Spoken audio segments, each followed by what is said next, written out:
Okay, in this video, we're going to get a little deep. In fact, we're going to go as deep as you can. I enjoy talking about reality, and I think that's something that um, I picked up from Alan Watts, or else, that's why I was attracted to him in the first place. I don't know.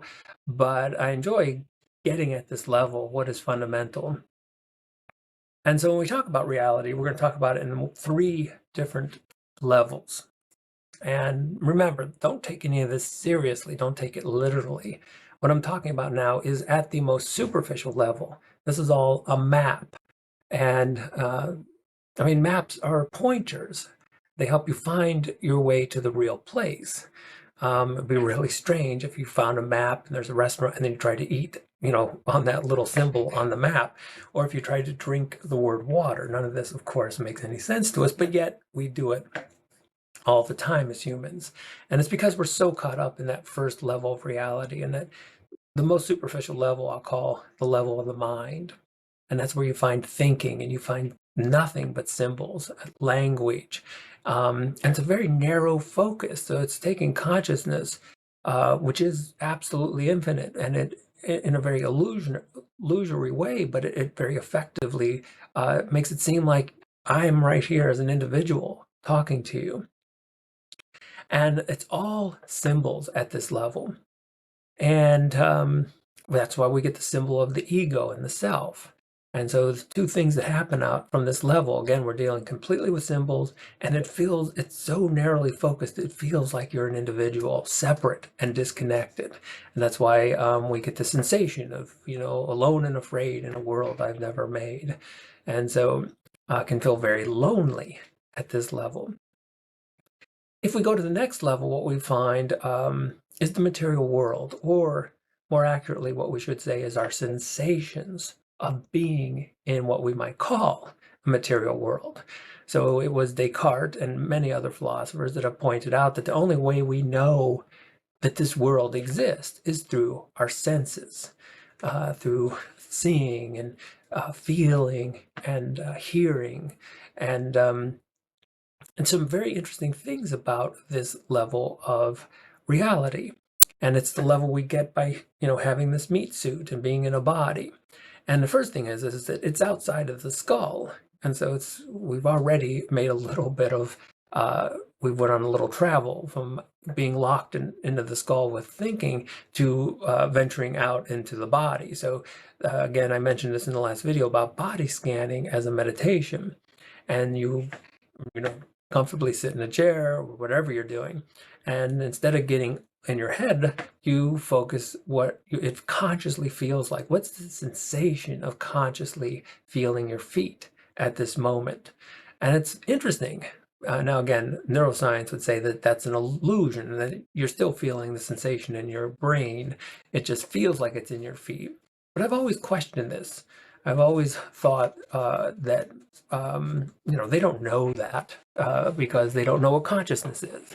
And so it's very possible that consciousness is it's a genuine experience when you feel consciousness in your feet. And that's why people feel it as such a good meditative practice. Okay, so we've got this level of mind and symbols. That's the most superficial. And then we've got the level of sensations in the material world. And that's the next level.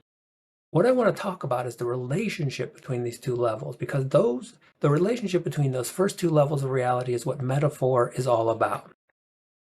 So we take things like justice. And I say, well, what is justice? It's such an abstract idea that we think about.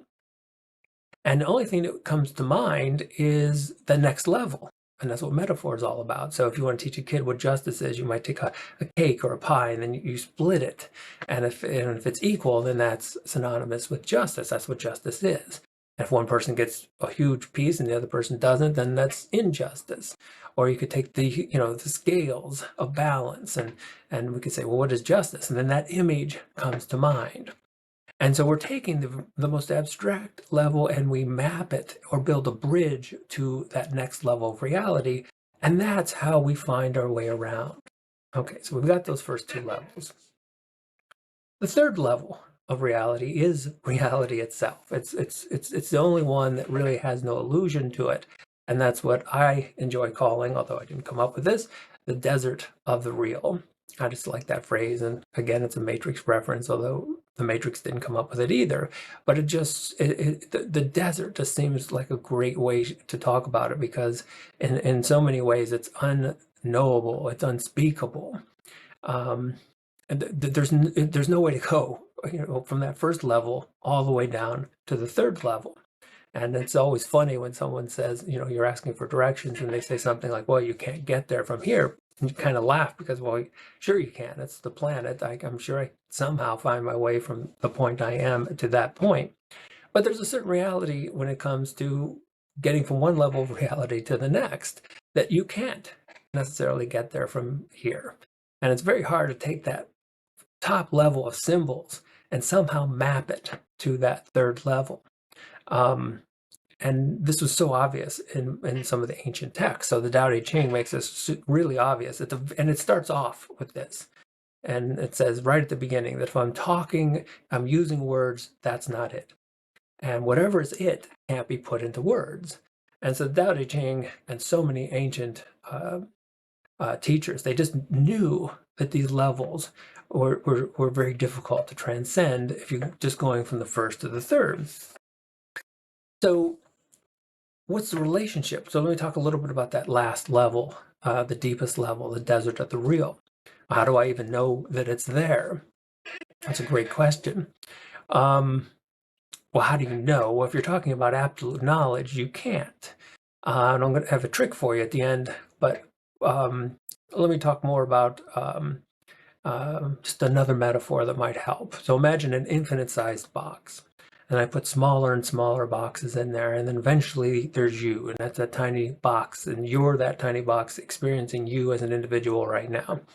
And the question would be simply, are you, even though you're small and individual, are you still contained within the larger box?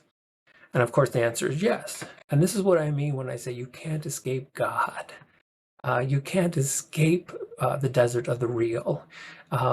Everything else, no matter how elaborate the illusion is, as I said in another video, what did God have to make the universe except for God? And what did the desert of the real have to construct all of this except the desert of the real? And we can argue about this, and we can talk about things at that superficial level. Lots of debate happens at that superficial level of words and ideas. But I'm going to give you an exercise. I think that it's not the whole exercise, but it's part of it. It's the, and I think it's a good pointer. And this is why metaphors are so important. And if you look at Jesus and the Buddha, I mean, they talked almost entirely in metaphors. Thousands of metaphors were used in their teachings. Why did they use metaphors so much? Well, what about this? Could it be that our trick to the third deepest level, the desert of the real, could there be a trick in there that if you get really good at going from level 1 to level 2 by using metaphor, could we use that same process as a metaphor itself to go from levels 2 to 3?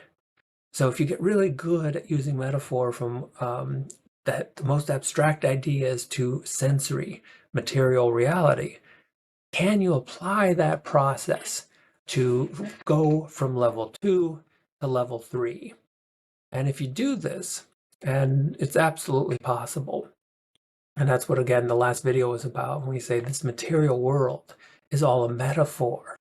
The brain, neuroscience, these are all metaphors for a deeper reality.